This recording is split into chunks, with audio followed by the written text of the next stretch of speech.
Yeah. But you're someone that's leaned into that sort of stuff, right? You've vlogged for fucking a very long time consistently. Like, did you intentionally set that as like, I want to, because I want to sharpen my tools, right? The intention for 30 for 30 would be, I haven't picked up a good camera in quite some years. And like, so this is a lot I need to learn again. Like even just having the eye to get the shot that I know I can get and executing. So I want to set this ridiculous challenge for myself to sharpen the tools. Like, do you have challenges that you set yourself like that? Sometimes, not that often. I did it for example, I think it makes a lot of sense, like to have a challenge like that. Like for the vlogs, I did it because I said, okay, I'm going to do 100 vlogs, and then I'm going to decide to afterwards if I want to keep going or not. See, that's not a small task. That's not a small challenge. I didn't realize how ridiculous of a challenge it was. But the reason I did it was because what happens if you don't have a challenge like that, a lot of times you'll question yourself the whole time because there's a million things you could do, right? So if I start vlogging, then I'm like, man, maybe I should do a video a week. Maybe I shouldn't do that. Maybe I should do a different kind of, maybe I should do a blog, not a vlog. Maybe I should do whatever classes. Maybe I should do events. Like, but you have to do something for a certain time to understand all the ins and outs of it, and then to make a proper decision. So for me, I was just like, all right, I'm going to do 100 and then I'll know. So in that case, I set myself a challenge. But once I've decided that I want to do something, like for example, with learning Japanese or with doing parkour, it's more that I have a minimum requirement of which when I reach that, I consider my goal met, right? Because a lot of stuff we do, there's endless tasks. With Japanese, I could always learn more vocabulary in a day. I could always watch more Japanese content in a day. So for me, once I've done my flashcards and I watch like one episode, then I'm like, okay, I did my Japanese for today. And then I can feel good about myself. At least you get to watch some anime though. Exactly. Though that's also part of making it fun, right? There's like the shitty part, doing the flashcards, and I'm like, But then I'm like, okay, but I also get to watch some anime. It's maybe a bit of a pain in the ass because I don't like understand everything, but okay. And if I then want to do more, I can. But if I don't do more, it's also okay. I've already met my goal. And it's the same with training. If I go training, there's always more I could do. Like I could train this trick, I could train this move, then I could do a workout, then I could do some stretching, then I could do some rolling out, then I could film something. Then there's so many things to do. But if I get like a good hour, then I'm like, that was already awesome. Already done my thing for today. That way you don't have this unrealistic goal where you're like, I have to get this amazing session every time. But you can feel good if you do your minimum. And chances are, if you feel good about it, then you'll want to do it more often. And then you'll more often than not actually do more than you set out to do. And over long time, that will build up. So that's what I try to do, is I try to find, like, if I learn something new, I try to like learn as much as possible about what is my goal, what's the minimum I need to do to get there, and then I literally make the minimum my goal. Like if I do the minimum, and then make it try and make it as fun. I'll do more. Okay, but if not, it's okay. Yeah. Outside of that, I've always been in and out, but I've been refining skills ever since, and like it's at the point now where all the skills that I built, like it's come full circle. All the skills that I built to build up to be a parkour athlete and to be able to capture it. Now I'm doing like bigger work outside of parkour. That's then feeding my parkour like lifestyle again. So now I work for like brands doing their marketing through the skills I learned with parkour.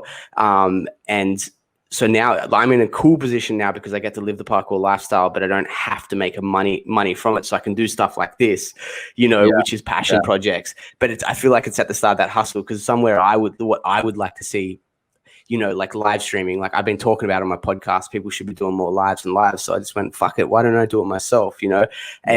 And hopefully, a few people will see this. Hopefully maybe someone like yourself will go, oh, fuck, that was fun. Like I could probably do that with my channel, and just see more live stuff, man. Cause I think there's so much value in these, these types of conversations.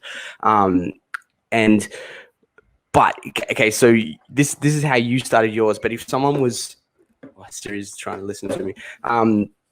If someone was, what's popping now, like on YouTube? So, I mean, I've seen you've been doing some like POV stuff, especially in parkour. It seems to be like just raking in views. But like as Yeah. a YouTuber first, what do you recommend people be focusing their energy on, especially with the ad gate and with it being so hard to get revenue? Like what gets maximum exposure when the algorithm's working against you?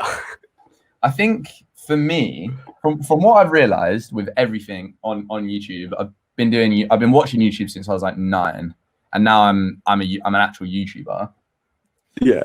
The one bit of advice I would give anyone is to just, it sounds so cliche, but just do what you genuinely enjoy doing, no matter what it is. On YouTube is very niche orientated, I've noticed. So if you got a certain niche and you dedicate your entire channel to that one thing, but doing it incredibly, and you enjoy yourself whilst you're doing it, and people see that builds a connection.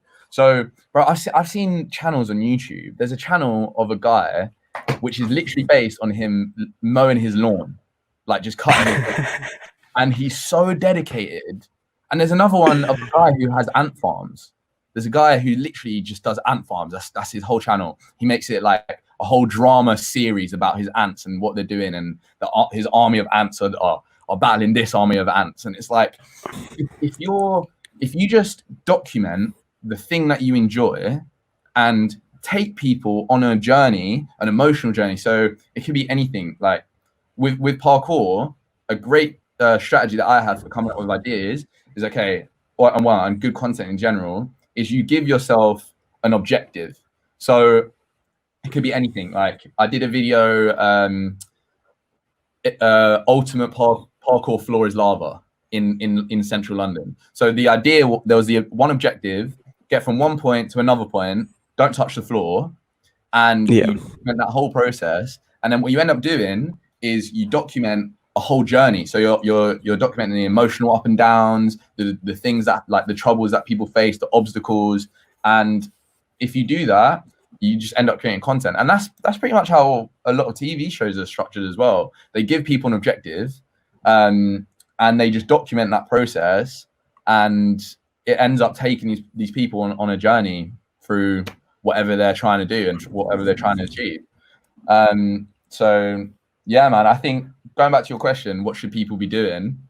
I honestly think just do what you enjoy, man. Make sure you're as authentic as you can be to yourself, no matter what it is that you're doing. If it's parkour, if it's ants, if it's anything, just make sure you're enjoying yourself and staying authentic, and the audience will see that, and you'll eventually build a fan base, and you'll build that connection with your audience, which will help you blow. And yeah. Well, have you got any tips for me on the length of videos at the moment? I understand that's changed a little bit at the moment. What do you see performing the best there? I feel like I've put some, like, there's a couple of episodes I've done so far where I put a lot of effort into editing. And then I found that some of the stuff with just vlogging type stuff in there, like, people resonate more with. There's something to it. Like, some people just like the raw vlogs, right? Yeah, for sure. I mean, I am definitely not the best person to ask about this. Like, I know you've already spoken to Nightscape about, like, YouTube and things, and he is definitely someone who would know a lot more about this, because I kind of just put out what I enjoy making. And some videos I edit and I think, oh, this is actually turning out to be quite a cool vlog. And it will just completely flop and get like less than 1,000 views. And I'm like, oh, okay, great. And then sometimes, as you said, a video that you don't think is going to do so well will just do well for some reason. So I'm definitely not the best person to ask. Mine's just like, I don't know. I think that's wasn't. I think that's actually fantastic advice, because Nightscape gave a lot longer of an answer, but it all came back to that same thing. He's like, put out what you want to put out. And that seems to be the thing already with all the guests that I've spoken to. It's like, be your genuine self, put out what you want to put out. And that's what people are going to resonate with, right? And so maybe you were the right person to ask, because it's the same advice that gave. I think, is it something you've considered as being someone that executes well? I think it's not something that I was always good at. I think I was a super average person up until I found parkour. And I was like average at sports. I was not like outstanding at anything. I was just a normal kid. And I think I because I got so into parkour, I had this experience where I saw these incredible skills, people doing like these impossible flips and these impossible tricks and all that stuff. And I was like, oh, it looks fun. I'll give it a try without any expectation to become like really good. It was just looks fun. And then after a few years, I was like, oh, I'm really good at it. So I experienced that something that looks like an impossible task, if you make the journey enjoyable, if you make the daily practice of doing this thing enjoyable, then there's a good chance you'll become pretty good at it. So I think that parkour was your tool of learning that you could set your mind to something and get really good at it. Yeah, I think that was the first time that I figured, I realized like, oh, there's really you don't have to go to a school to learn anything. You don't need necessarily this teacher, or you don't need to know the perfect way to do it from the beginning. You just got to do it. You just got to make it fun for you to do it often enough that you'll eventually become good. So I feel like if you can apply that to most things, maybe not becoming a surgeon, maybe then you want to go to school. But I think a lot of skills like, oh man, if I just cut up enough people and insects, I'll become, no, you like some skills, if it's like creative skills like drawing or filmmaking or anything, you just gotta make it easy and fun so you'll do it every day. And you'll probably get better automatically. And it's okay if you don't know where you're going. Maybe it's even better if you don't know how the right way to do it. Maybe you don't know the proper way to draw, and that's why you'll come up with a completely new way to draw, which is like your style. So I think it's okay to not know where you're going, also to not have an expectation that you have to be good at it, that you just enjoy doing it. I think that's really important. Yeah, so I think I just realized that you can get pretty good at something doing parkour if you do it long enough. And I also think doing parkour, I realized how fucking long it takes to actually get good. Because if you do parkour, like, and you started, I was not especially fit. I didn't do any like acrobatics or any sport before that was similar in any way. You also realize how long it actually takes to get good at something.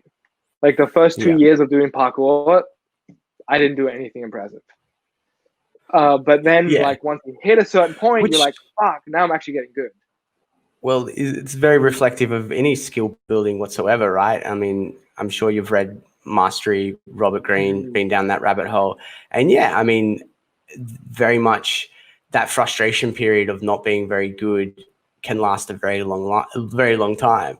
And so many people do give up on new skills, acquiring new skills. You know, most people don't make it through that first period, and it's like it will get fun at some point, but you've got to hit your baseline of skill before it can be enjoyable. But it's just it's a grind before that, you know. And it's not gonna, like, imagine like picking up an instrument like right now. If I picked up a piano and tried to play it, like that's not going to be fun for me for a very long time. And we live in such an incredible time now. Like I think. And COVID has really brought this to the surface of just how much information is out there. It actually blows my mind. Like anything, setting up like this setup that I've got for this stream right now. Like I did a live stream with Pedro last week, right? And I downloaded this program and I was like, okay, this is a cool program. I think Giles recommended it to me. He's been using it. So I downloaded the program and then I put all these corny graphics all over. I was like, nah, that looks shit. But then I realized like my webcam was not good. I knew I needed to upgrade it if I wanted to do this regularly.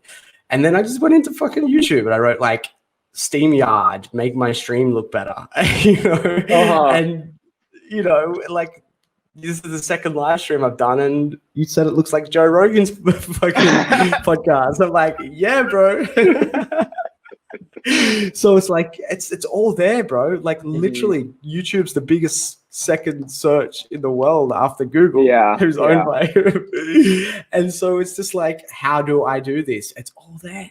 And then you just gotta, Like, and a lot of shit is not like fun to learn. I think parkour is actually quite fun to learn out of all of the things you can. If you compare it to like, if I compare it to learning Japanese, which I'm doing right now, but I think it would like, I'm now at a stage where I can like watch like Detective Conan or Pokemon, and I understand like a fair bit, but it's still like not really fun. Like you have these little moments where you're like, oh, I just understood something, and those are really fun.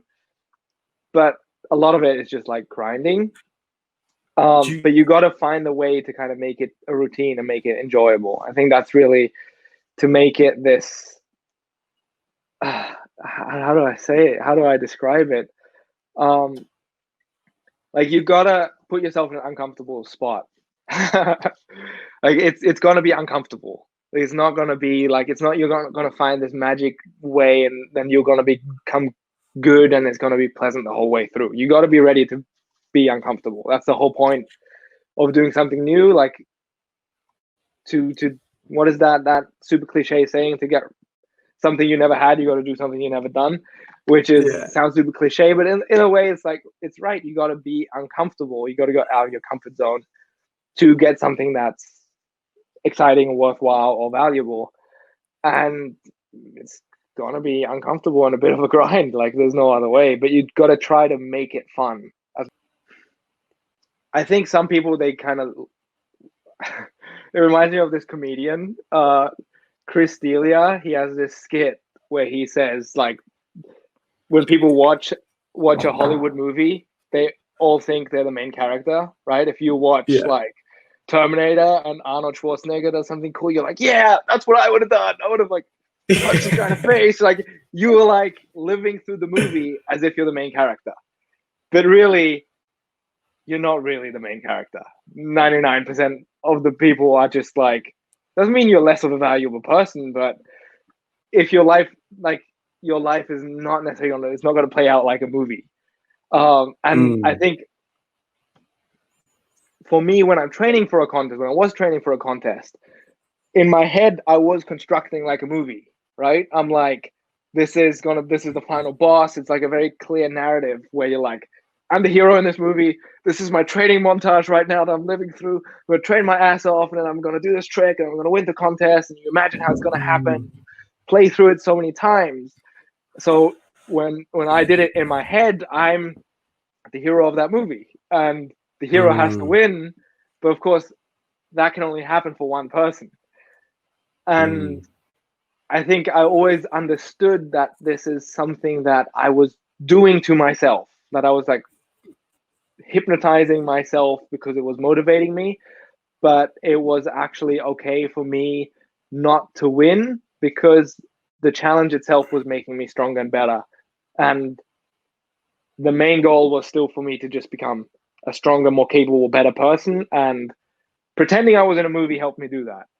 But I think if you lose track of that, it can become a little bit strange once you don't become first, or you realize it's not quite in you, maybe because you have like limitations to yourself that maybe you won't become the world champion. So I think what's come up for me just then when I heard all that is my journey. And sure, I've been fortunate enough to compete in competitions as well. And like I thought about this yesterday, like anyone that's wanting to do that, like it's as good as you think it is. Going to Art of Motion and being on the athlete lineup, it's one of the best experiences of my life. And like absolutely chase that, like it's worth it. However, for me, I feel like a lot of my life lessons have come from, like, we're definitely not from competition. If anything, none of my life lessons came from competing.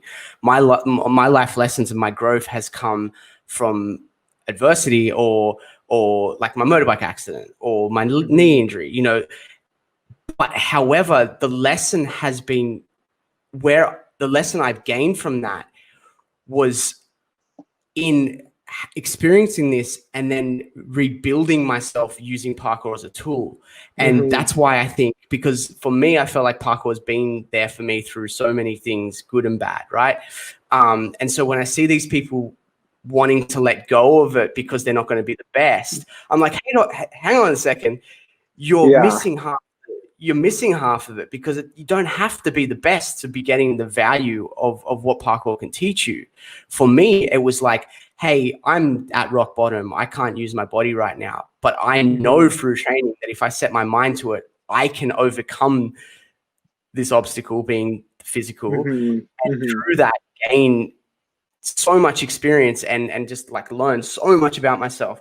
And I truly believe that if parkour hadn't been in my life, this is subjective, it might not be for everyone, but I could have easily, after the accident, of just given up on everything, man. And people are checking out of this world left, right, and center at the moment. And I'm like, hey, we've got this incredible thing. You don't have to be the best. There's so much more there, you know? Yeah. But it's interesting what kind of mindset you have to be in if it's only worthwhile doing something if you're the best. It's like, that can be your mindset, but you're realizing there's a big gamble, because it's very unlikely to ever be the best at anything. Even when I won Out of Motion, I never felt like I was the best.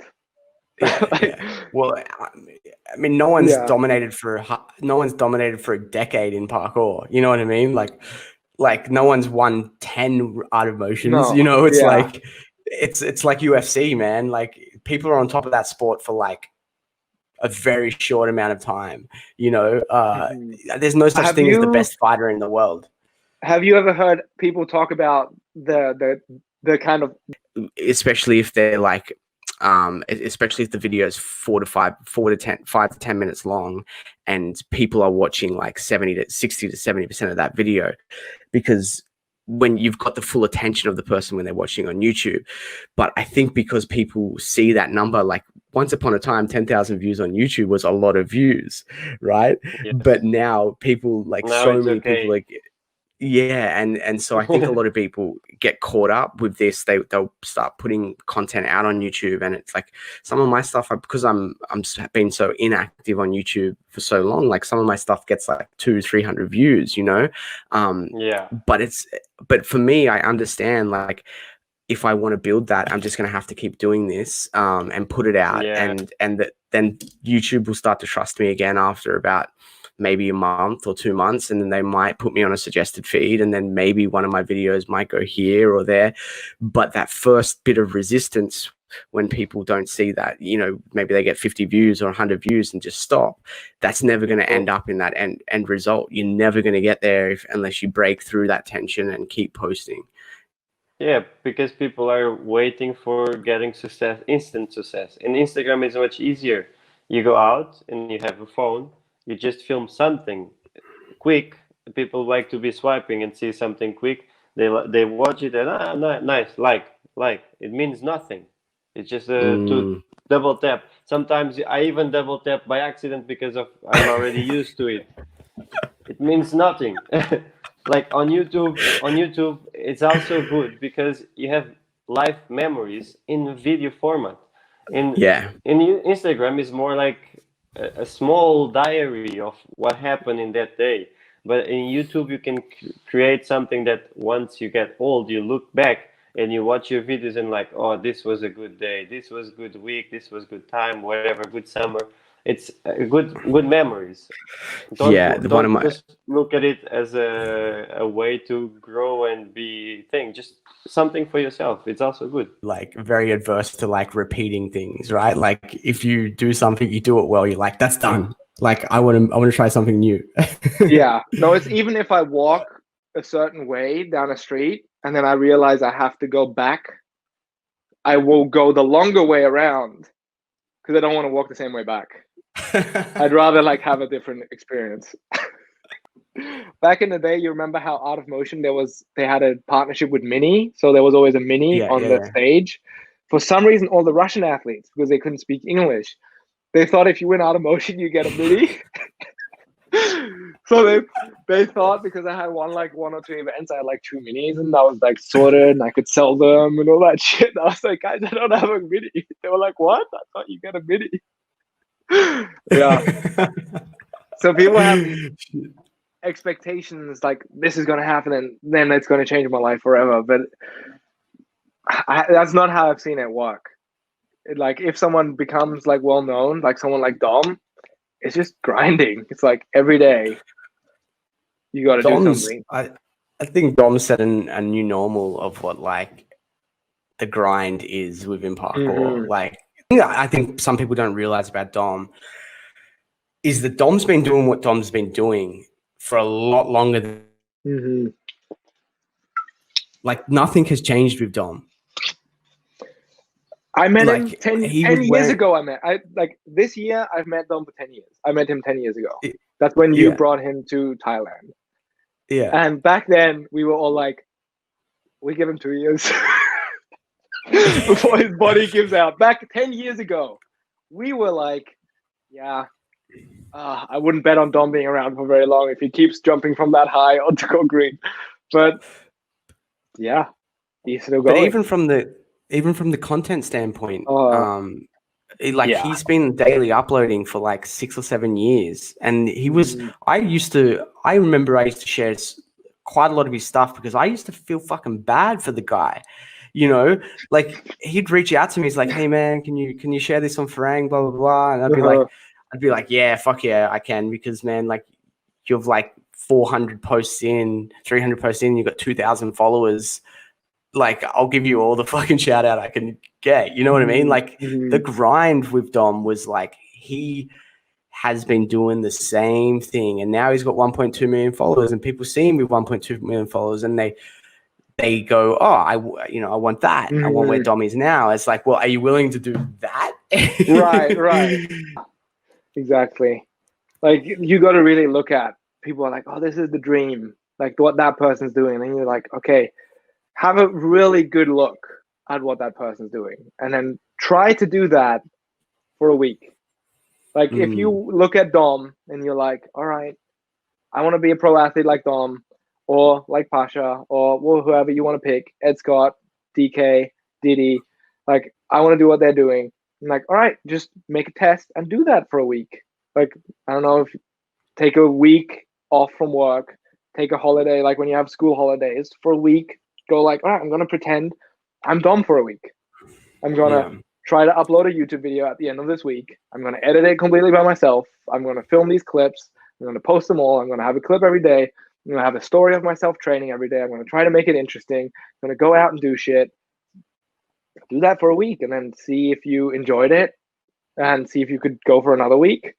And then if you could do it for 2 weeks, then just keep going. And after 2 years, maybe you can see if it's working or not. And then, yeah, at least you've basically already tried to do it. And then at least you know if you have a chance of doing it or not. It's kind of... First of all, you have to make sure this is like what you like to do the most. If you're just looking at parkour, okay, I'm going to be living off parkour and this is not my passion, but I think it's cool and I want to try it. That's the wrong way. You should always go for what you like, and that will be the first key and the most important one to be successful. You need to be passionate about what you're doing, because if you're not passionate, you're not going to put so much effort into it. You're going to feel that you're putting effort instead of feeling that you want to do the thing. So work hard every day, go out, train, make sure you're going to be good athlete first. Don't think about Instagram, don't think about anything. Just think about putting yourself in a better self. So make yourself stronger, make yourself go to the limits of what you can bring yourself to. Like just go out, train hard every day, and always want more. Like you're happy what you have achieved, but you can always get more and always search for more. And besides that, if you want to live off it, you don't have to be just a good athlete. You need to think about what you're doing as well. So, for example, to be able to pay a rent, you need to make money. Which ways can you make money? There is many ways in parkour you can make money. Like we talked before, you can be a pirate. You can be, you can coach. You can be a YouTuber. You can be an influencer. You can have a lot of performance jobs. You can do stunt work. You can do many things, but most of important one is moving. So moving in a way that you go to your computer and you look up for what's your goal. I want to be a stuntman. Okay, stunt companies in my country. I'm going to look for all of stunt companies in my country. I'm going to message them all, send an email. Hello, I'm Pedro. I'm blah, blah, blah, 20 years old, and I like parkour. I do this for many years now, and I would love to be a stuntman. I'd love to do this kind of work, blah, blah. Just send emails. You will get replies. You will get no replies. You will get no's. You will get yes, but keep trying. Keep trying is the key.